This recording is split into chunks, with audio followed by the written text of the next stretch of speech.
National ਲਾਈਵਸਟਾਕ championship 2017 Patiala ਵਿਖੇ 1 ਦਸੰਬਰ ਨੂੰ ਸ਼ੁਰੂ ਹੋ ਗਈ। ਉਦਘਾਟਨ ਪੰਜਾਬ ਦੇ ਮੁੱਖ ਮੰਤਰੀ ਕੈਪਟਨ ਅਮਰਿੰਦਰ ਸਿੰਘ ਨੇ ਕੀਤਾ। प्रतियोगिता 5 दसंबर 2017 तक चलेगी। सरकारी योजनावां दा बखान करने लई डेयरी विकास बोर्ड, पशु पालन, मच्छी पालन ਅਤੇ बागवानी ਵੱਲੋਂ ਆਪਣੇ ਸਟਾਲ ਸਜਾਏ ਗਏ ਹਨ। ਇਸ ਤੋਂ ਇਲਾਵਾ ਸੈਲਫ ਹੈਲਪ ਗਰੁੱਪਾਂ ਦੀ ਕਾਰਗੁਜ਼ਾਰੀ ਨੂੰ ਪ੍ਰੋਤਸਾਹਿਤ ਕਰਨ ਲਈ ਨਾਬਾਰਡ ਨੇ ਅਹਿਮ ਭੂਮਿਕਾ ਨਿਭਾਈ ਹੈ। ਸੈਲਫ ਹੈਲਪ ਗਰੁੱਪਾਂ ਦੁਆਰਾ ਤਿਆਰ ਪਦਾਰਥਾਂ ਨੂੰ ਨੁਮਾਇਸ਼ ਸਜਾਉਣ ਵਾਲੇ ਵੱਖ-ਵੱਖ ਜ਼ਿਲ੍ਹਿਆਂ ਤੋਂ ਆਏ ਗਰੁੱਪਾਂ ਲਈ ਸਟਾਲਾਂ ਦਾ ਬੰਦੋਬਸਤ ਨਾਬਾਰਡ ਵੱਲੋਂ ਕੀਤਾ ਗਿਆ ਹੈ। इस दौरान ਵਪਾਰਕ ਅਦਾਰਿਆਂ ਵੱਲੋਂ ਵੀ ਪਸ਼ੂਆਂ ਅਤੇ ਡੇਅਰੀ ਧੰਦਿਆਂ ਨਾਲ ਸੰਬੰਧਿਤ ਆਪਣੇ ਉਤਪਾਦਾਂ ਦੀ ਵੱਡੀ ਗਿਣਤੀ ਵਿੱਚ ਨੁਮਾਇਸ਼ ਸਜਾਈ ਗਈ ਹੈ। ਸੁਣਦੇ ਹਾਂ ਨਾਬਾਰਡ ਦੇ chief general manager Deepak Kumar ji ਨੂੰ क्या कहते हैं इस बारे में। नाबार्ड के द्वारा पंजाब में जो हमारे किसान भाई हैं जो खेती बाड़ी करते हैं, इसके साथ साथ में उनकी आमदनी बढ़ाने के लिए जो पशुपालन है और ख़ास करके हमारे जो दुधारू पशु हैं उनके लिए नाबार्ड के द्वारा कई योजनाएं चलाई जा रही हैं। और ख़ास तर से जो हमारे किसान भाई अगर 10 जानवर तक, चाहे वो क्रॉसब्रेड काऊ हों या बफेलो हों, भैंसें हों, अगर उनका बैंक के द्वारा ऋण लेते हैं तो नाबार्ड के द्वारा उनको सब्सिडी भी प्रदान की जा रही है। इसके अलावा कोई किसान भाई देखा ये गया है कि जो हमारे किसान भाई हैं जो अच्छी जो नस्ल के अगर उनको काफ मिल जाएं तो उनकी बढ़ोतरी और ज़्यादा होगी, तो उसके लिए भी काफ रीडिंग के लिए भी हमारी एक योजना है। लेकिन मेरा किसान भाइयों से अनुरोध है कि इस मामले में किसान भाई पंजाब में आगे ज़्यादा नहीं आ रहे हैं तो काफ रीडिंग के बारे में भी सोचें, बच्चे पैदा करें, अच्छी नस्ल के पशु मिलेंगे तो उनको अच्छा दुधारू पशु आगे चल के तैयार होंगे। इसके अलावा नाबार्ड के द्वारा हर एक ज़िले में खास करके दुधारू पशुओं के लिए, डेयरी डेवलपमेंट के लिए, डेयरी फार्मिंग के लिए हमने हर एक ज़िले में एरिया स्पेसिफिक डेवलपमेंट स्कीम बनाई है और उसको हम लागू कर रहे हैं और लागू करने वाले हैं। अगर ये स्कीम के माध्यम से लागू होती हैं तो हमारे किसान भाइयों को दुधारू पशुओं के लिए बैंकों के द्वारा, नाबार्ड के माध्यम से सब्सिडी के द्वारा बहुत ज़्यादा लाभ मिलने वाला है।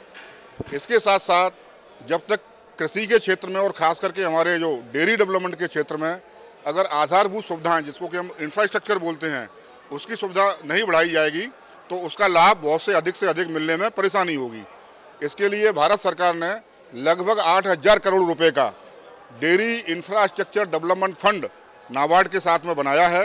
उस फंड का इस्तेमाल डेयरी के डेवलपमेंट के लिए खास करके जैसे रीफर वैन हैं, प्रोसेसिंग यूनिट हैं, मिल्क वैन हैं, इनके लिए बनाने के लिए। और जैसे हमारे पंजाब के अगर उसमें देखा जाए तो मिल्क फेड जो सोसाइटी काम कर रही है उसको भी हम उसमें से सहायता दे सकते हैं। जैसा कि मैंने आपसे कहा कि डेयरी इंफ्रास्ट्रक्चर डेवलपमेंट फंड अभी हमने उसमें से जो भी चीज़ें हमारे पशुपालक को, दुग्ध उत्पादक को चाहिए वो सारी की सारी उसमें उस पूरे प्रोजेक्ट में उसका प्रावधान ऑलरेडी है। इसके साथ साथ में मैं आपको और बता दूं, नाबार्ड के द्वारा फार्मर्स प्रोड्यूसर्स ऑर्गेनाइजेशन, कृषि उत्पादक समूह या संघ का गठन किया जा रहा है। और मुझे बताते हुए बड़ा हर्ष है, हमने पंजाब में अभी तक 69 एफपीओ का गठन किया है, जिसमें से लगभग हमारे जो 30 फार्मर्स प्रोड्यूसर ऑर्गेनाइजेशन हैं वो पशुपालक के हैं, दुग्ध उत्पादक के हैं, जो कि हमने मिल्क फेड के माध्यम से उनको लागू कर रहे हैं। उसमें जैसा कि आपने पूछा, उसमें मिल्क वैन के लिए, दूध के कंटेनर के लिए, उनके दूध का जो यंत्र होते हैं वो नापने के लिए, उसके लिए उनमें सभी को देने का उसमें हमने प्रावधान रखा है। देखिए, सबसे पहली बात तो है कि किसान को आगे आना पड़ेगा। जो आपने सवाल किया है उसके लिए हमने जॉइंट लायबिलिटी ग्रुप, जिसको के बोलते हैं संयुक्त देयता समूह, जो किसान आपस में उनको हम JLG बनवाते हैं, संयुक्त समूह बनवाते हैं और उसके माध्यम से बैंक के माध्यम से उनको फाइनेंस करवाते हैं। तो वो स्कीम भी हमारे पास में उपलब्ध है। खास करके जो हमारे, मैं तो ये कहूँगा कि जो कृषि में जितना भी उत्पादन या उत्पादकता या जितने भी जिसका कंट्रीब्यूशन GDP में है, उसमें से 50% से ज़्यादा कंट्रीब्यूशन महिलाओं का है। और ख़ास करके जो उनको दिखाई नहीं देता है, लेकिन महिलाएं प्रत्यक्ष रूप से या अप्रत्यक्ष रूप से हमारे खेती बाड़ी के कार्य में काफ़ी मदद करती हैं। नाबार्ड के द्वारा बड़े स्तर पर महिला स्वयं सहायता समूहों का गठन किया जा रहा है। हम उनको वित्तीय सहायता उपलब्ध करवाते हैं और साथ में उनके कार्यक्रम, उनके क्रियाकलापों को बढ़ावा देते हैं। जब वो स्वयं सहायता समूह के जो प्रोडक्ट होते हैं, उत्पादन होते हैं, उनको बेचने के लिए हम रूरल मार्ट भी उनको ग्रांट के रूप में देते हैं।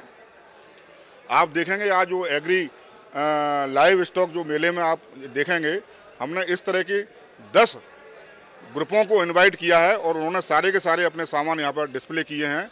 इन 5 दिनों में ऐसा उम्मीद है कि उनकी काफ़ी उनको बिक्री होगी, लाभ होगा। और इस तरह से समय समय पर पूरे देश में जहाँ जहाँ पर भी मेलों का आयोजन होता है हम उनको भेजते हैं, वो अपने माल की बिक्री करते हैं और साथ साथ में लोकल स्तर पर भी उनको रूरल मार्ट हम दे रहे हैं जिसमें कि अपने उत्पाद की बिक्री करें।